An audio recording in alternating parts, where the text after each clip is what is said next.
At Staples Business Advantage, our team of experts can help you find the breakroom products to satisfy everyone's preferences, while AI can suggest popular items, monitor stock levels, optimize pricing, and automate reordering. AI can do a lot of things. But I can never know the taste of a truly great cup of coffee. Sigh. But you also can't get hangry. This is true. At Staples Business Advantage, we help you select from 2,000 breakroom products, so you can be sure there's something for everyone. Yum. Sign up today and save 20%. Staples Business Advantage. Business is human.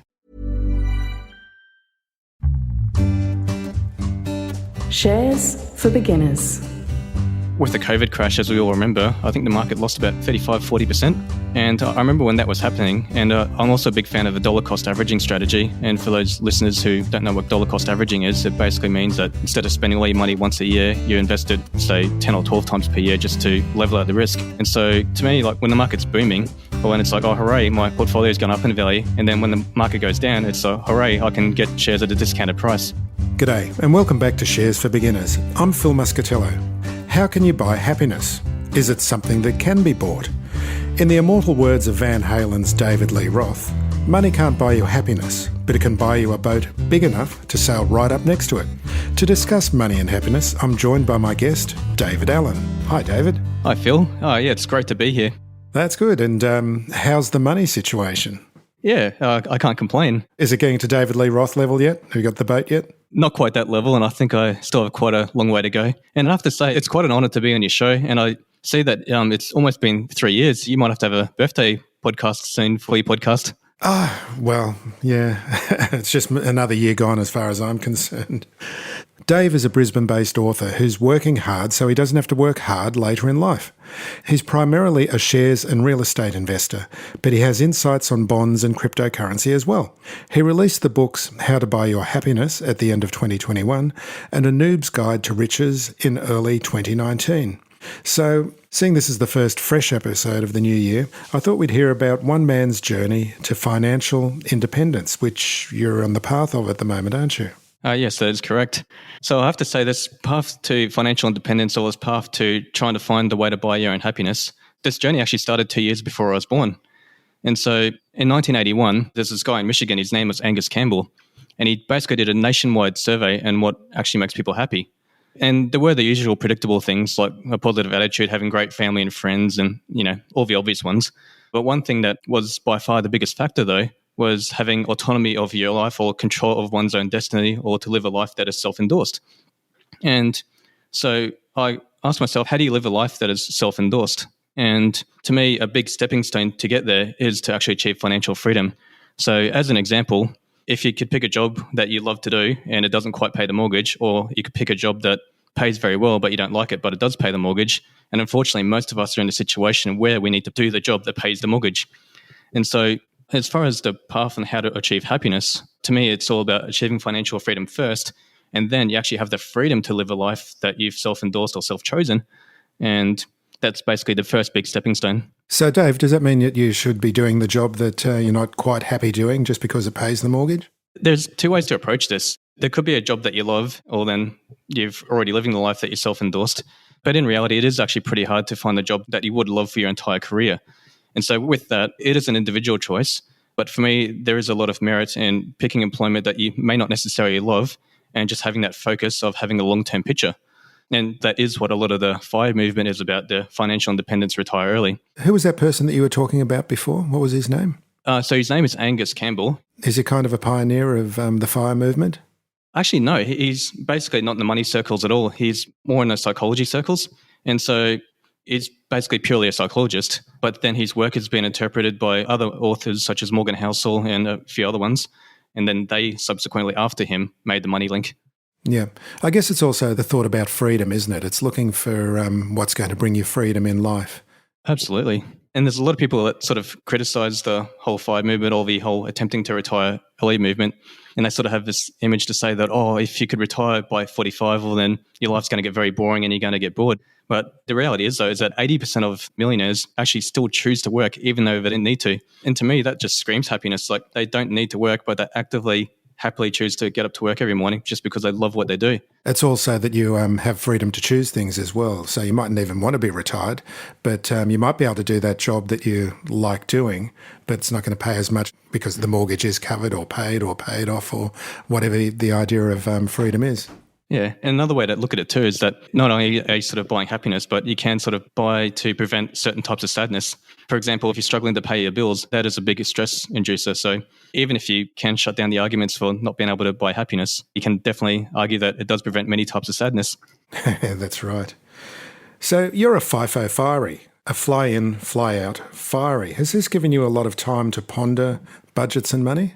Yes, absolutely. So a lot of the approach that I take to my investing is actually out of a workplace health and safety point of view. Tell us about that. Yeah, so think about any office that you've ever been to, and you'll see that there'll be first aid kits everywhere, there'll be defibrillators everywhere, and there'll be fire extinguishers everywhere. But when you actually sit down and think about it, you think, well, but how often does a fire or a heart attack happen in an office? And the answer to that is that it's extremely rare.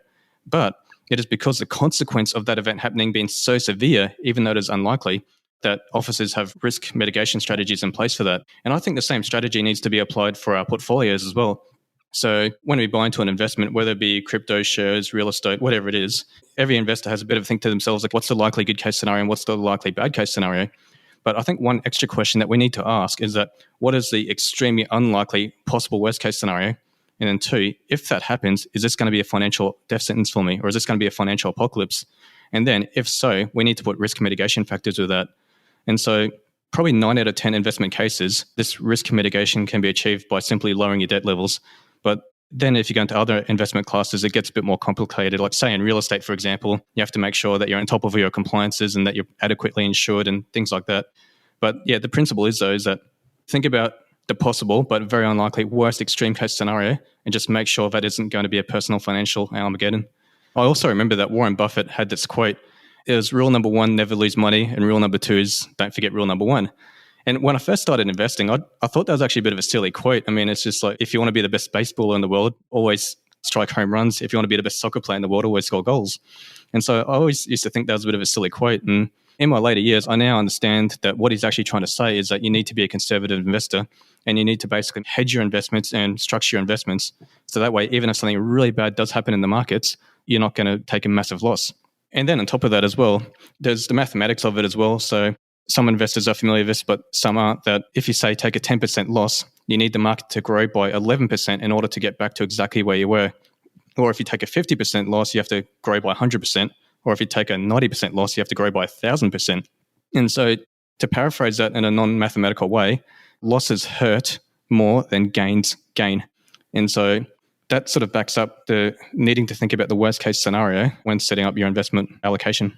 Do you find, or have you met people who don't think about that worst case scenario when they're investing?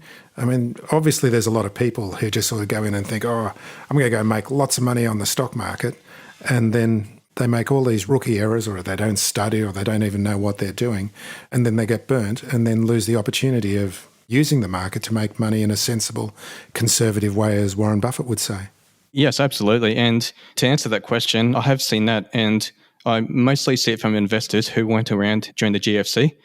For those of us who weathered through the GFC, we either had proper structures in place and were fine, or we learnt that lesson and have now adapted to it.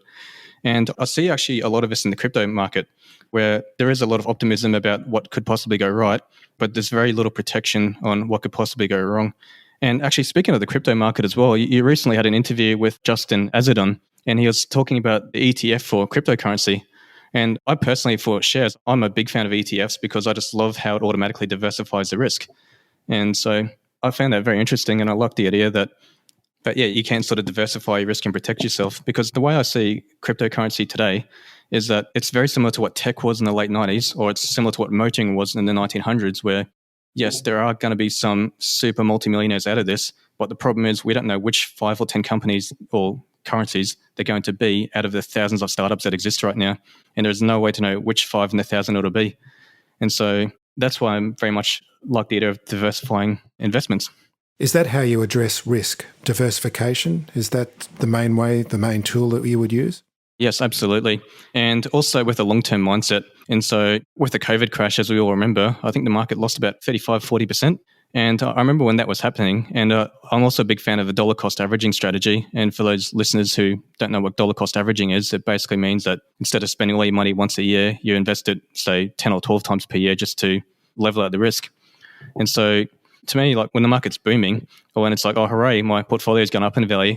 And then when the market goes down, it's hooray, I can get shares at a discounted price. And with that as well, even before I even put any money into shares though, I'm a big fan of having a big emergency cash fund. And the emergency cash fund, to me, it's double purposed. And so for one, it's what it's designed for. Like if you get an unexpected vet bill, which I have gotten a lot of those recently for my dog, poor Smokey. And then two, if you do get that black swan event and the market does have a massive crash, or then you do have a bit of money aside where you can actually snap up those bargains and then also still have enough left over to keep you fed while you're looking for another job.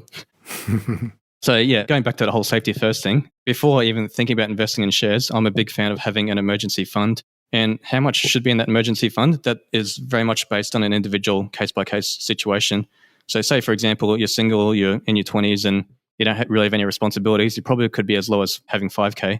But say if you've got pets or kids or financial expenses, or then it'll need to be a lot higher. With Staples Business Advantage, you get the benefit of thousands of experts. Plus optimizations powered by the latest technological innovations. 1 + 1 = 2. 3. Whatever. Sign up today and save 20%. Staples Business Advantage. Business is Human.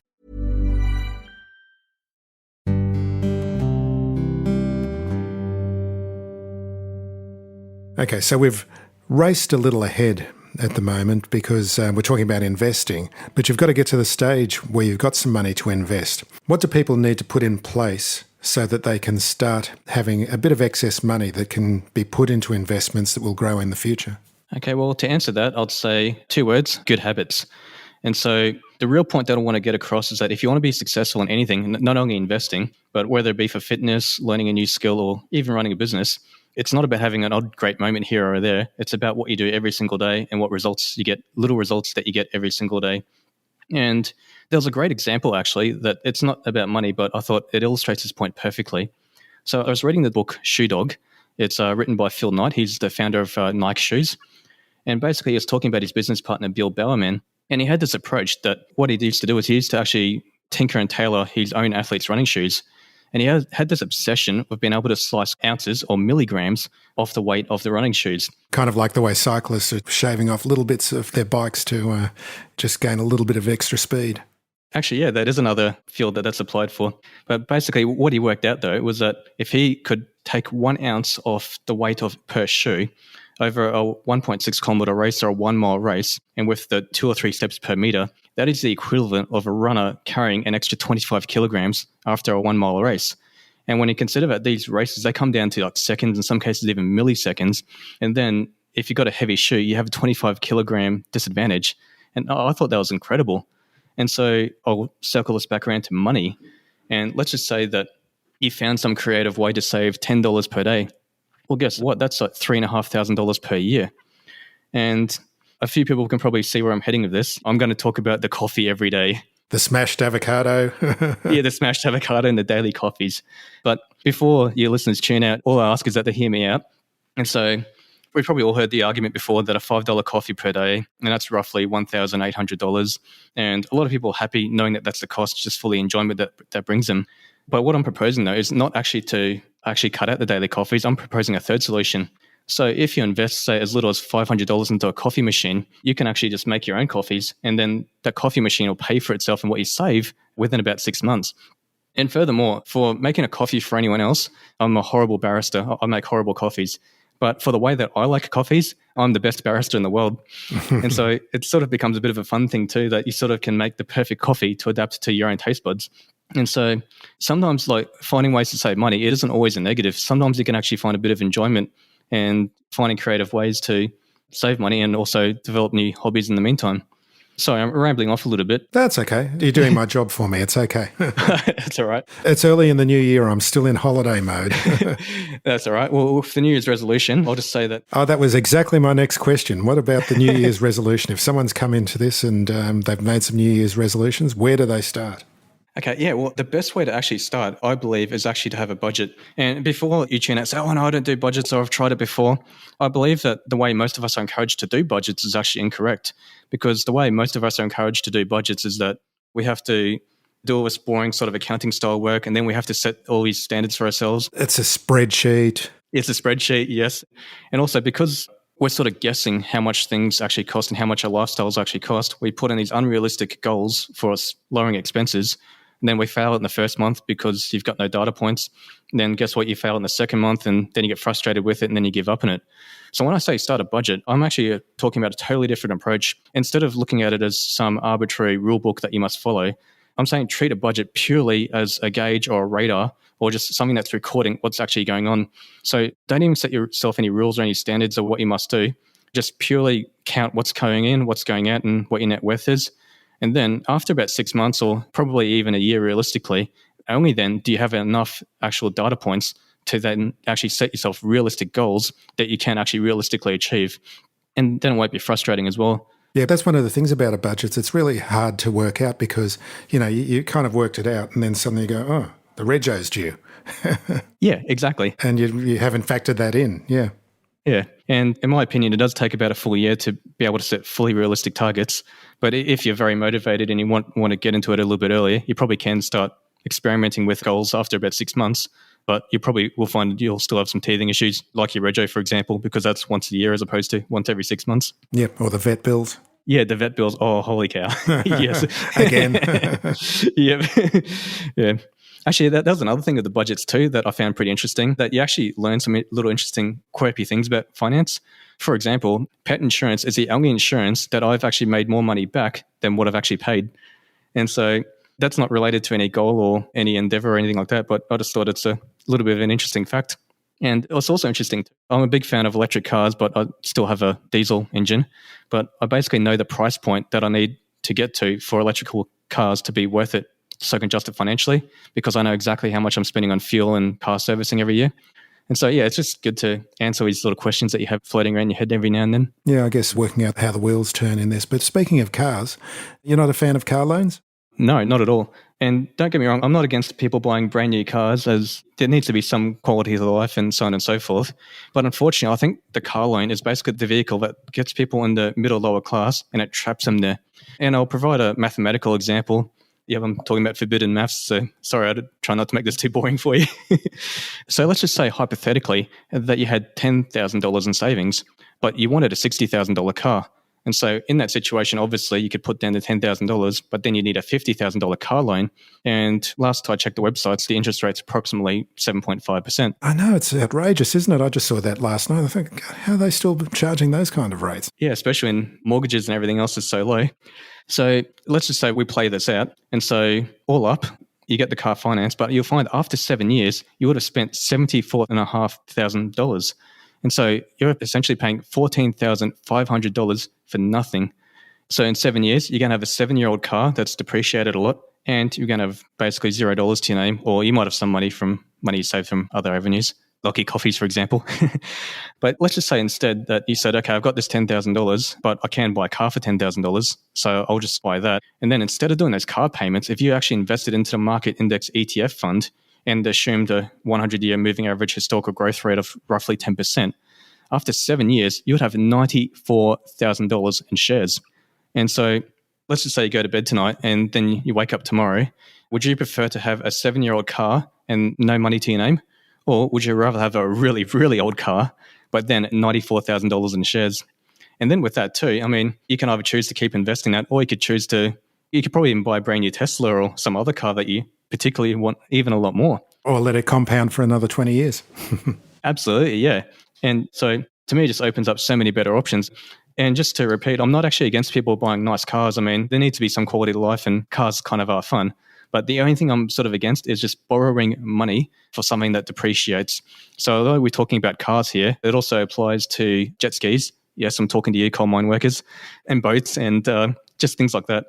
Where would you suggest listeners starting to invest their money? I know we're talking ETFs in general, but you really do need to have at least $500 to start investing in the share market.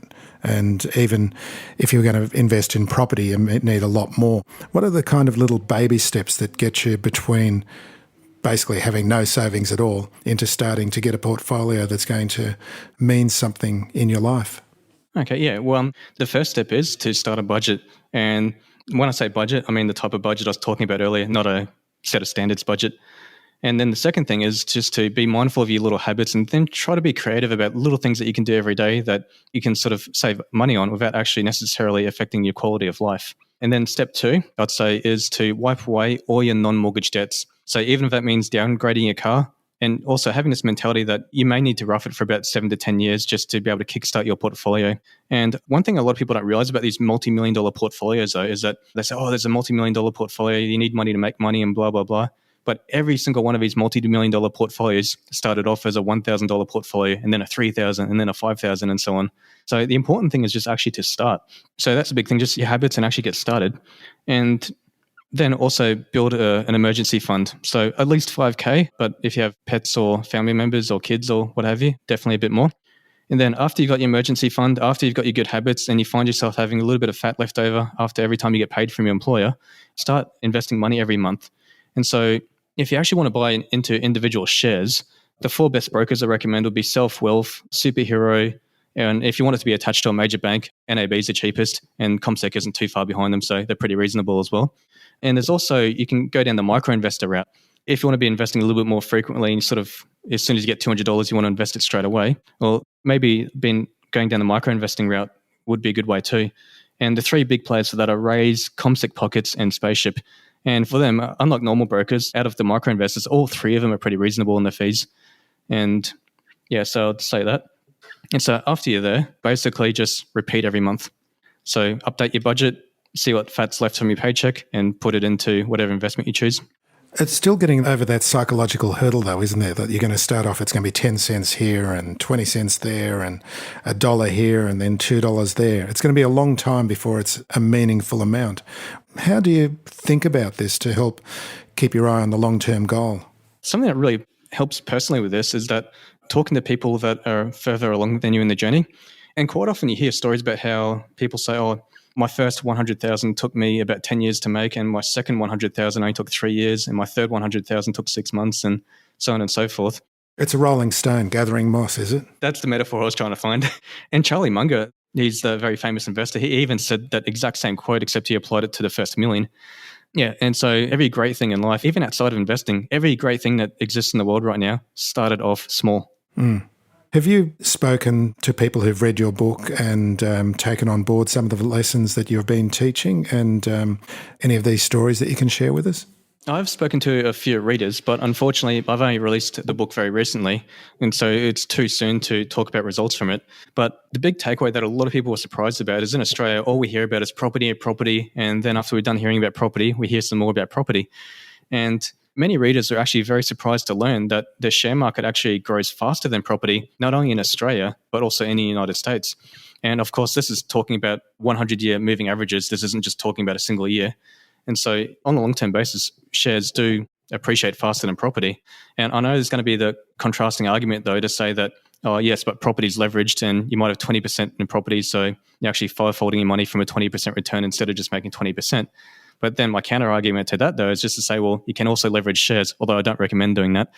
I think the biggest takeaway a lot of people are getting away from the book is that shares is quite often overlooked. And also, even with a lot of the new money, a lot of people are getting interested in crypto, and a lot of the old money is interested in real estate. And it sort of just seems that shares have sort of been, not completely, but semi-forgotten about.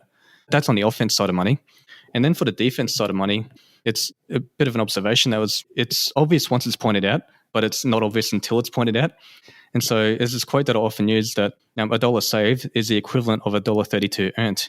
And so to explain what that means, let's just look at a typical Australian worker. So they might be on $50,000 per year or $60,000 or whatever, and let's just assume that's their base wage. And so if they found ways to make extra money, whether it be a second job or a passive income investment, every dollar that they make, they're going to lose 1/3 of it in taxes. However, if they found ways to save money, they'll keep 100% of it. And so earning extra money is great, and I absolutely encourage that. But if you're trying to find extra money to squeeze out or extra money to invest, one thing that I just really want to point out, and this isn't even a call to action, it's more just pointing out a concept, is that you're actually 33% more efficient if you can find ways to save money than what you'd be if you'd find ways to make money. So you've got the books, you've got a website, and now a YouTube channel. Tell us about that and David Allen World. Oh, yeah. So basically, it's the modern world, and if you don't adapt to it, you'll be left behind. And so at first, I was more just interested in being an author because I actually love investing. I find it very interesting. Something about trying to find maximum efficiencies. It's not even so much about the money. It's more just trying to find how you can put in as little input to get as maximum output on a long-term basis. And you can apply that to electricity use or whatever medium. So I'm going all politician of you. I'm sort of... Are you kind of obsessive about saving money? Yeah, well, I'd say obsessive efficiency. And money just happens to be one of those avenues where I am obsessed with efficiency. So to go back to the original question, I was more interested in just delivering that message into a book. And now with trying to be more efficient, I'm actually finding that the message actually gets out a lot faster and wider if I can actually deliver it across a lot of social media platforms. And each one presents their own challenges too. Like, for example, with Instagram, it's all about doing the still little images and small little quotes. With YouTube, you do have a little bit of license to explain concepts properly. And then with TikTok, you have to try and cram everything in as much little time as possible and just hope that they don't scroll up and tune out after 20 seconds. And so each of the social media channels, as I'm sure you find for yourself, they will present their unique opportunities and challenges. So yeah, basically I'm just using the social media and the book to try and spread this message of the learnings that I have of how to be efficient with your money. So if listeners want to find out more about you, where can they find you on these many social media channels? Oh, yes. So the website is howtobuyyourhappiness.com. And unfortunately, howtobuyhappiness.com was already taken. So I had to put in your word in there. And for TikTok, it's howtobuyyourhappiness. And for YouTube, it's just David Allen. But if you put in the search, How to Buy Your Happiness, David Allen on the YouTube search, I'm pretty confident it'll show up as well. Fantastic. Dave Allen, thank you very much for joining me. No worries, Phil. And yeah, I've got to say, been a long-time listener and a long-time fan, so it's actually a huge honour to be interviewed by you, and I very much appreciate you having me on, and I feel very privileged. Oh, no problems. It's great to have you on. I'm just, talking to an ordinary bloke trying to do good and make a life for himself. That's great. Thank you. If you found this podcast helpful, please tell a friend, especially if it's someone who needs to start thinking about investing for their future. You'll be helping them and helping me to keep this show on the road. Shares for Beginners is for information and educational purposes only. It isn't financial advice, and you shouldn't buy or sell any investments based on what you've heard here. Any opinion or commentary is the view of the speaker only, not Shares for Beginners. This podcast doesn't replace professional advice regarding your personal financial needs, circumstances, or current situation. And thank you for listening to my podcast.